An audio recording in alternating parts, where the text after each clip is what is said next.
बिस्मिल्लाहिर्रहमानिर्रहीम अल्हम्दुलिल्लाहि रब्बिल आलमीन व सल्लल्लाहु अला मुहम्मद व आलिहि ताहिरीन व लअनतुल्लाहि अला आदाइहिम अजमईन इला क़याम यौमिद्दीन। इस वक्त कई महीने से पारा चुनार तरीन हालात से गुजर रहा है। सर्दी भी है और दवाएं भी नहीं है, खाने पीने का सामान भी नहीं है। सैकड़ों की तादाद में लोग दुनिया से जा चुके हैं, खुसूसन बच्चे तड़प तड़प के मर रहे हैं। लेकिन हम ये देखते हैं कि उलमाए देवबंद हों या उलमाए अहले बरेली हों या उलमाए अहले हदीस हों, चाहे वो पाकिस्तान के हों चाहे वो इंडिया के हों, वो बिल्कुल खामोश हैं। लेकिन याद रखना चाहिए यही सब कुछ कल अगर इंडिया के शिद्दत पसंदों ने इंडिया में मुसलमानों के साथ किया तो फिर किसी को कुछ कहने का हक नहीं हो। इसी तरह से हम देखते हैं कि ऊंट का पांव कटने पर तो सोशल मीडिया पर बहुत सारे लोग शोर मचा रहे थे, लेकिन पारा चुनार के अफराद कत्ल किया जा रहा है, जिस्म के टुकड़े टुकड़े किए जा रहे हैं, लेकिन एक बहुत बड़ी तादाद खामोश है। यहाँ से पता चलता है कि पाकिस्तान में इंसानियत की अहमियत नहीं है, बल्कि सियासी जमातें हों तो वो अपना तरफदार देख के हिमायत करते हैं और मजहबी जमातें हों तो वो भी अपने मजहब के मुताबिक लोगों का दिफा करते हैं, इंसान का दिफा नहीं करते। और यहाँ से पता चलता है सो कॉल्ड ये मजहबी अफराद, इनका मजहब जो है वो रसूल अल्लाह सल्लल्लाहु अलैहि वसल्लम की तालीमात के मुताबिक नहीं है, वरना तो रसूल अल्लाह सल्लल्लाहु अलैहि वसल्लम तमाम आलमीन के लिए रहमत हैं। ये कैसे हो सकता है कि उनका नाम लेके लोगों को कत्ल किया जाए और नारा तकबीर की सदाएं लगाकर लोगों के सरों को तन से जुदा किया। सियासी जमातों में पीटीआई इंतहाई काबिल मजम्मत है और उनके वज़रा भी इंतहाई काबिल मजम्मत हैं, लेकिन साथ ही हुकूमत और फौज के अफराद जो मुख्तलिफ किस्म के बयानात दे रहे हैं वो भी इंतहाई शर्मनाक किस्म के हैं। और सबसे ज्यादा अफसोस की बात यह है कि जो कॉन्वॉय जा रहा था पारा चुनार के अफराद के लिए दवाएं और गजा लेकर, उस पर भी हमला हुआ और एक बहुत बड़ी तादाद अभी भी खामोश है और हक बात करने के लिए तैयार नहीं है। ये जो प्रोपेगेंडा किया जा रहा है आर्मी वालों की जानिब से भी, बाज वज़रा की जानिब से भी, सहाफ़ियों की जानिब से भी, कि कुरम एजेंसी का ये मामला या पारा चुनार का ये मामला ज़मीन और जायदाद के इख्तलाफ का मामला है, दहशत गर्दी नहीं है। तो यहाँ पर हम सवाल करेंगे दहशत गर्दी होती क्या है? क्या ख़वातीन को कत्ल करना, लोगों के सरों को काट देना, बच्चों को कत्ल कर देना, आज़ा को जुदा कर देना, 25-30 हिस्सों में किसी के जिस्म को टुकड़े टुकड़े कर देना, रास्ते को बंद करके कत्ले आम का बाजार गर्म करना, अगर ये सब दहशत गर्दी नहीं है तो फिर दहशत गर्दी क्या है? तो सबसे पहले पाक आर्मी से सवाल करें कि जब वजीरिस्तान और फाटा में इन तालिबान ने और इन्हीं अफराद ने, जिन्हें आज आप खवारिज कह रहे हैं, जो इस पर पारा चुनार में कत्ले आम का बाजार गर्म कर रहे हैं, इन्होंने जब पाक फौज के जवानों के सरों से फुटबॉल खेली थी तो क्या वो कोई सियासी इख्तिलाफी मसला था या वो दहशत गर्दी थी? तो जो भी ये कह रहा है कि दहशत गर्दी नहीं है, दुआ है कि खुदावंद तबारक व तआला उसे अक्ल व शऊर दे और होश दे और गैरत दे और हमीयत दे और वो खुद तन्हाई में सोचे कि कितनी बेगैरती की बातें कर रहा है। अब ये जो कहा जाता है कि पारा चुनार का मसला जमीन का मसला है, तो यहाँ पर भी हम सवाल कर लेते हैं सबसे पहले तमाम हुकूमत के अराकीन से और फिर खुद आर्मी वालों से कि ये जमीन कहाँ है, कितनी बड़ी जमीन है, कितनी कीमत है इस जमीन की, और इस जमीन पर किन अफराद का या ग्रोहों का या कबाइल का दावा है। क्या इसकी कीमत देकर या इस जमीन के बदले किसी और जगह जमीन दे के प्रॉब्लम को सॉल्व किया जा सकता है? तो आप लोग जो जमीन का शोर मचा रहे हैं, उस जमीन को क्लियर तो करें कि वो है कहाँ। सिर्फ जमीन की बात करके इस मजलूमियत पर पर्दा डालना और जालिमों का दिफा करना, ये खुद एक बहुत बड़ी दहशत गर्दी है। अब अगर ये जमीन का मसला है भी तो फिर हम सवाल करेंगे क्या फलस्तीन का मसला जमीन का मसला नहीं है? क्या कश्मीर का मसला जमीन का मसला नहीं है? तो जमीन का मसला भी अगर किसी की जमीन पे कोई कब्जा कर रहा है, जैसा कि बाज़ जगह ज़िया के जमाने से शुरू हुआ कि पारा चुनार के इलाके में लाकर अफगान और दीगर दुश्मनों को मुसल्लत किया गया और जमीनें दी गई। हत्ता अगर जमीन का मामला भी है तो उसको सॉल्व करना चाहिए और जमीन के मामले से भी दहशत गर्दी हो सकती। किसी की जमीन पर कब्जा किया जाए, किसी को आबाद कर दिया जाए, ये खुद एक जुल्म है। तो ऐसा न जाहिर करें कि ये कोई छोटा सा मसला है, तो अगर जमीन का भी है तो आप उसको सॉल्व। फर्ज ये कर लेते हैं कि जमीन का मामला है, तो हम सवाल ये करेंगे खुद आर्मी से, अदलिया से, हुकूमत से, कि अगर किसी जमीन के तनाजे में दो अफराद एक दूसरे को या एक दूसरे के तरफदारों को कत्ल कर देते हैं, तो क्या आप ये कह के खामोश हो जाएंगे जमीन का मसला है? या अदलिया हरकत में आएगी, हुकूमत हरकत में आएगी और इस कत्लेआम के सिलसिले को रोकेंगे आप? या अगर दो ग्रोहों में इख्तलाफ हो जाए और जंग किसी कैफियत हो जाए, या दो कबाइल में इख्तलाफ हो जाए और जंग किसी कैफियत हो जाए, तो क्या यहाँ पर भी आर्मी के स्पोक पर्सन यही कहेंगे और सहाफी और वजीर और वज़रा यही कहेंगे कि ये जमीन का मामला है, कत्ल होने दो? फिर हम अर्ज करें कि ये जमीन का मामला सिर्फ नहीं है। बाज़ जगह शियों की जमीनों पर कब्जा किया जा रहा है जो खुद एक जुल्म है, लेकिन जमीन का मामला कह के खामोश नहीं रहा जा सकता। अब यहाँ पर एक सवाल हम पाक आर्मी से करें कि इस वक्त आपके इख्तलाफात उरूज पर हैं پاکستانی طالبان سے اور خود پھر افغانستان کے طالبان سے. اور پارا چنار ایک ٹرائنگل کی صورت میں افغانستان میں داخل ہے، تو آپ کو اگر پاکستان کا دفاع کرنا ہے تو اس زمین کا بھی تو دفاع کرنا چاہیے. یہ کیا وجہ ہے کہ آپ افغانستان سے حالت جنگ میں ہیں لیکن ایک انتہائی سینسٹیو علاقے پر آپ کی توجہ نہیں ہے؟ آپ نے اسے بیار و مددگار چھوڑا ہوا ہے. کیوں چھوڑا ہوا ہے؟ کیونکہ وہاں پر زمین کا مسئلہ ہے. یعنی اگر بارڈر کے قریب کسی علاقے اختلافات چل رہے ہوں زمین کے معاملے پہ تو آپ اس کو چھوڑ دیں گے، چاہے انڈیا قبضہ کر لے، چاہے افغانستان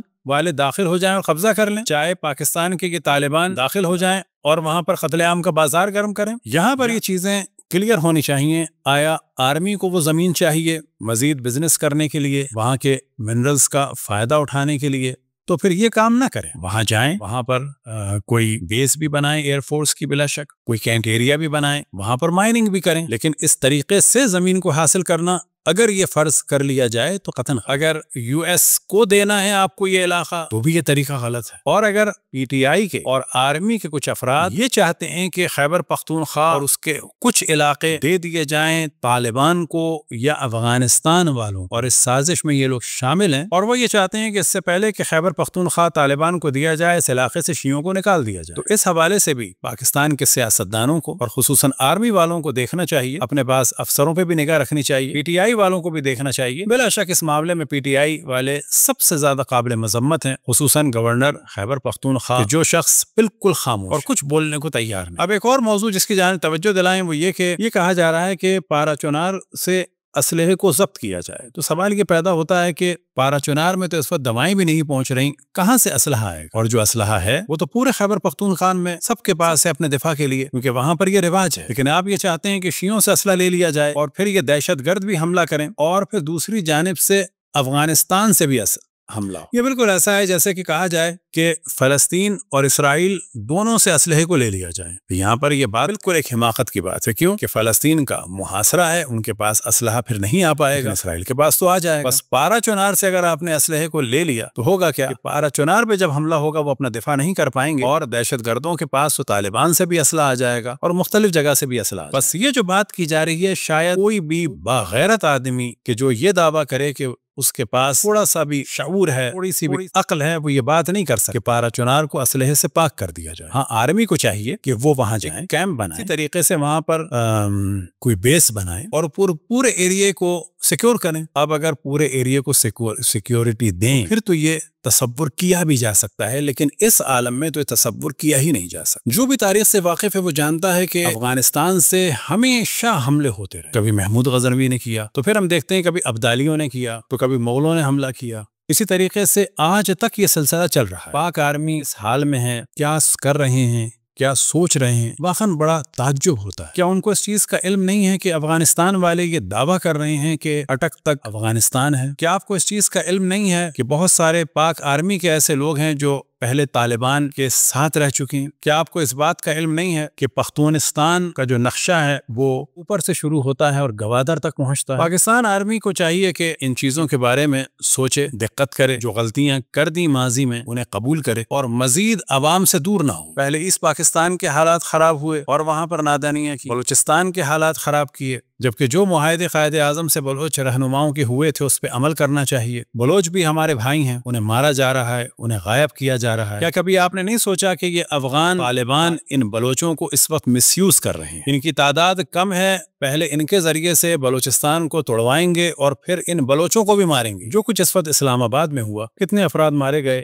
یا کیا ہوا، یہ سب وہ چیزیں ہیں کہ جس سے قوم میں فوج کے خلاف نفرت کی فضا بڑی تیزی سے پھیل رہی. بلوچستان کا بھی یہی حال ہے. یہی سب کچھ کراچی میں بھی ہوا 90s. تو پھر ہم توجہ دلائیں کہ بلا شک فوج پاکستان کی ضرورت ہے اور علل اطلاق فوج کی مخالفت نہیں کرنی چاہیے، لیکن ظاہر ہے کہ اگر فوج کی غلطیاں ہوں تو اسے ڈسکس بھی کرنا چاہیے، اور اگر ماضی میں غلطیاں ہوئی ہیں تو فوج کے افراد کو انہیں قبول بھی کرنا چاہیے، اور ماضی کی غلطیوں کو نظر میں رکھتے ہوئے دوبارہ غلطیاں نہیں کرنی چاہیے. ماضی کے تجربوں سے درس لینا چاہیے، نہ یہ کہ ہر دفعہ تجربہ کریں اور پھر درس لیں. یہاں پر ایک اور سوال آرمی سے کیا جائے کہ جو کچھ اس وقت پارا چنار کے راستے میں ہوا، کیا یہ 9 मई के हादसे से कम है या ज्यादा है? अलबत्ता जो कुछ पेशावर के स्कूल में हुआ, क्या वो भी 9 मई के हादसे से कम था या ज्यादा? उसके मुजरिम को तो आपने जाने दिया। और फिर जो कुछ इस्लामाबाद में हुआ, क्या वो 9 मई के वाक़े से कम है या ज्यादा? और फिर हम तवज्जो दिलाएं, पाक आर्मी की मुतलक मुखालफत पाकिस्तान के लिए बुरी चीज है, खतरा है। आर्मी हमारी है, लेकिन आर्मी वालों को भी सोचना चाहिए कि हम भी उनके हैं, बलोच भी उनके हैं, पठान भी उनके हैं, महाजर भी उनके हैं, सिंधी भी उनके हैं, सराइकी भी उनके हैं,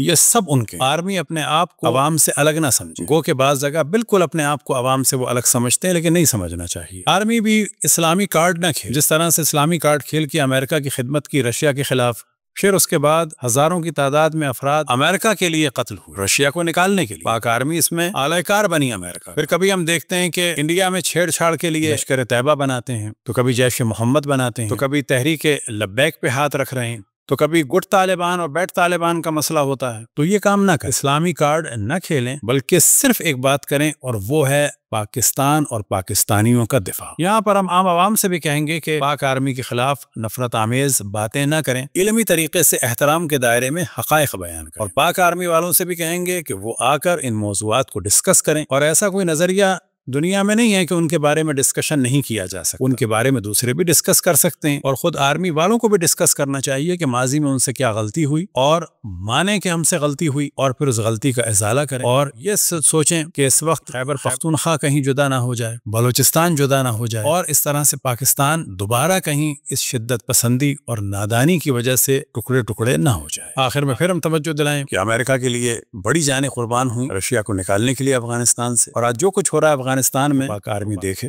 और इकरार करे कि उनसे गलती। आज जो अफगानिस्तान के हालात हैं, अगर रशिया वहां पर रहता तो शायद इतने बुरे हालात ना होते, ना पाकिस्तान के लिए और ना किसी और के लिए। और अगर वहां पर रशिया होता तो शायद इतनी तेजी से लोग दीन से दूर ना होते। तो जो कुछ हुआ अफगान जिहाद के नाम पे, वो सब कुछ फी सबीलिल्लाह नहीं था, बल्कि फी सबील अमरीका, और इसमें बहुत बड़ा दखल था पाक आर्मी का। दोबारा होश में आए और सोचें, और गलतियों पे गलतियां न करें, और हर पाकिस्तानी को अपना फर्द समझें। और फौज की जिम्मेदारी है कि जरा लिबरल होकर ये सोचकर कि जिस तरह से डॉक्टर सबके लिए होता है, दीन और मजहब पूछ के इलाज नहीं करता, बिल्कुल इसी तरह से पाक आर्मी भी कौम, रंग, नस्ल और मजहब देखकर जो है वो दिफा ना करे, बल्कि हर पाकिस्तानी का दिफा। दुआ है कि खुदावंद तबारक व तआला पाक आर्मी को तौफीक अता फरमाए कि वो अपने गलत फैसलों पर नजरसानी करें, और साथ ही पाकिस्तानियों को तौफीक अता फरमाए कि जो गलतियां हो गई उनको इल्मी तरीके से डिस्कस करें, लेकिन ये कैफियत ना हो कि बिल्कुल ही पाक आर्मी रिजेक्ट कर दिया जाए और ऐसी बातें की जाए जिससे पाकिस्तान को खतरा लाहक हो। और जो कुछ इस वक्त धरनों में हुआ इंतहाई शर्मनाक है। एहतजाज करना और धरने देना ये हक है। वो मोमिनीन जो बहुत ज्यादा तवक्को रखते हैं पीटीआई से, उनसे भी गुजारिश है कि वो पीटीआई की जो आला क़यादत है उनसे सवाल करें कि गंडापुर साहब क्या कर रहे हैं, और आप लोगों की क्या राय है, पारा चुनार में क्या होना चाहिए, क्या नहीं होना चाहिए। अब अगर ये लोग कहते हैं कि हम इमरान खान से बात किए बगैर कुछ नहीं कर सकते, तो फौज से हमारी दरख्वास्त है कि इमरान खान को इतना बोलने का मौका दें कि वो अपनी राय को क्लियर करें, या उनके पास चंद अफराद जाएं और उसके बाद बताएं कि क्या करना है क्या नहीं करना है। तो ये हमारी कौम से भी गुजारिश है कि जितनी पार्टीज हैं पाकिस्तान की वो सब हमारी हैं। किसी भी पार्टी के बारे में सोचना कि सिर्फ वो हमारी है और बाकी हमारी नहीं है, ये बिल्कुल गलत है। बल्कि देखना ये चाहिए कि कौन सी पार्टी पाकिस्तान के लिए कितना अच्छा काम कर रही है। इन तीनों पार्टियों में बज़ाहिर कोई फर्क नहीं है, चाहे पीपल्स पार्टी हो, चाहे मुस्लिम लीग हो, चाहे पीटीआई हो। सिर्फ एक पॉजिटिव पॉइंट है पीटीआई में कि इनको इतनी तवील मुद्दत हुकूमत का मौका नहीं मिला, वरना इनमें और उन पार्टियों में बज़ाहिर कोई फर्क नजर नहीं आता, बल्कि बाज़ जहत ये नेगेटिव नजर आ रही है। और खुसूसन हम देखते हैं कि पीटीआई वाले पारा चुनार की मजलूमियत पर खामोश हैं और किसी किस्म का एक्शन नहीं ले रहे हैं। दुआ है कि खुदावंद तबारक व तआला पाकिस्तान और पाकिस्तानियों को सलामत रखे और दुश्मनों की शर से पाकिस्तान को महफूज रखे, और तमाम पाकिस्तानियों को मिलकर पाकिस्तान की तामीर और तरक्की में एक दूसरे का मुआविन और मददगार करार दे। वसल्लल्लाहु अला मुहम्मद व आलिहि ताहिरीन।